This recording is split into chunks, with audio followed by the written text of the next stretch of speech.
অনেক সহ্য করেছি। আর না, কি মনে করেছেন আপনারা যা ইচ্ছা তাই করবেন আর আমি এখানে চুপচাপ দাঁড়িয়ে দেখবো?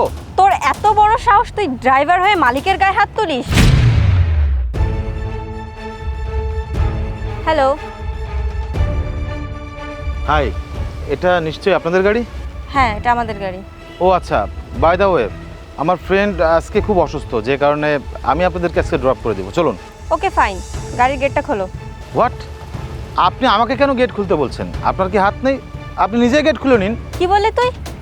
আমি কেন গাড়ির গেট খুলবো? আর আমি যদি গেট খুলবো তাহলে তুই আছিস কেন? তোকে কেন রাখা হয়েছে? তোকে রাখা হয়েছে, তুই গাড়ির গেটটা খুলে দিবি, আমরা ভিতরে ঢুকবো। দেখুন, আপনার কোথাও ভুল হচ্ছে।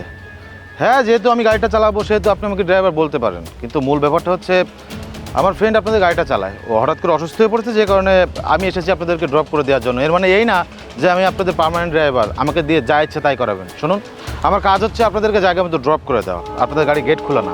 আচ্ছা মানছি তুই এই গাড়ির ড্রাইভার না, কিন্তু তোর বন্ধু তো এই গাড়ির ড্রাইভার। তোর বন্ধুকে তো স্যালারি দিয়ে রাখা হয়েছে, আর তুই যখন তার পরিবর্তে এখানে এসেছিস, তার সকল কাজ তোকেই করতে হবে। এখন এত কথা না বলে গাড়ির গেটটা খোল, আমরা ভেতরে যাব। এই, আমার বান্ধবী কি কথা বলেছে তো কানে যায়নি? তুই এখন এই গাড়ির ড্রাইভার, তুই গেটটা এখনই খুলবি, তা না হলে কিন্তু। না হলে কিন্তু কি? আমার গায়ে হাত তুলবেন? আচ্ছা ঠিক আছে, দেখি আপনারা কি করতে পারেন। তাই না? তোর কোনো আইডিয়া আছে আমি কি করতে পারি? আর আমার বাবা কি করতে পারে? আরে আমার বাবাকে লাগবে না, আমি যে কি করতে পারি সেই সম্পর্কেও তোর কোনো আইডিয়া নেই। তুই এখন আমার ড্রাইভার মানে গোলাম, আর গোলামের মতোই থাকবি। যা করতে বলবো তাই করবি। এই, বাংলা কথা বুঝেন না আপনারা, নাকি কানে কালা? একই কথা কেন বারবার আপনাদের বলা লাগছে?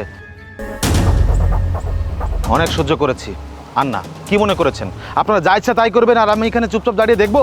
তোর এত বড় সাহস, তুই ড্রাইভার হয়ে মালিকের গায়ে হাত তুলিস? তুই জানিস তোকে এই মুহূর্তে এখানে মেরে গুম করে দিলেও তোর 14 গোষ্ঠীও টের পাবে না। মিথিলা, ও এইভাবে কথা শুনবে না। তুই একটা কাজ কর, তুই এখনই তোর বাবাকে কল দে।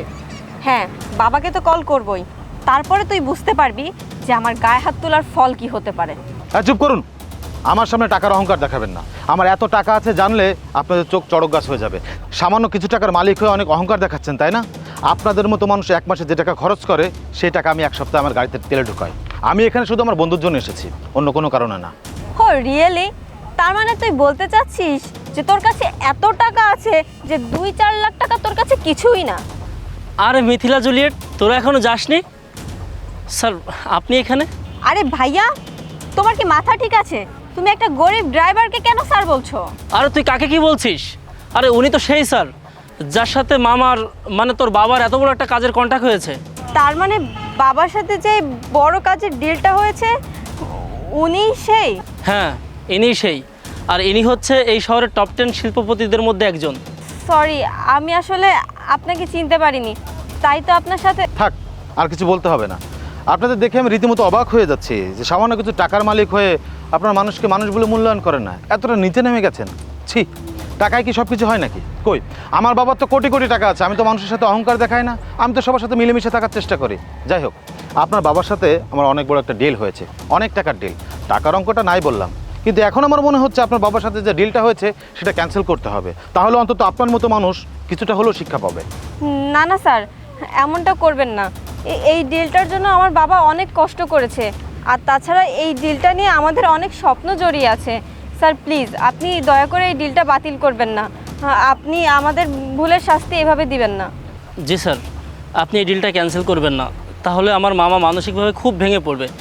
আমি আমার বোনদের পক্ষ হয়ে আপনার কাছে ক্ষমা চাচ্ছি, আপনি ওদেরকে ক্ষমা করে দিন। ঠিক আছে, আপনার কথা মতো ডিলটা আমি ক্যান্সেল করলাম না, শুধুমাত্র আপনার মামার জন্য, কারণ আপনার মামা অনেক ভালো মনের মানুষ। আর আপনাদেরকে বলছি, মানুষকে পোশাক দেখে বিচার করবেন না। প্রত্যেকটা মানুষের সম্মান আছে, তাই প্রত্যেকটা মানুষকে যথাযথ সম্মান দিতে শিখবেন। আর হ্যাঁ, থাকলো আপনাদের গাড়ি আপনারাই চালিয়ে যাবেন। নিন চাবি।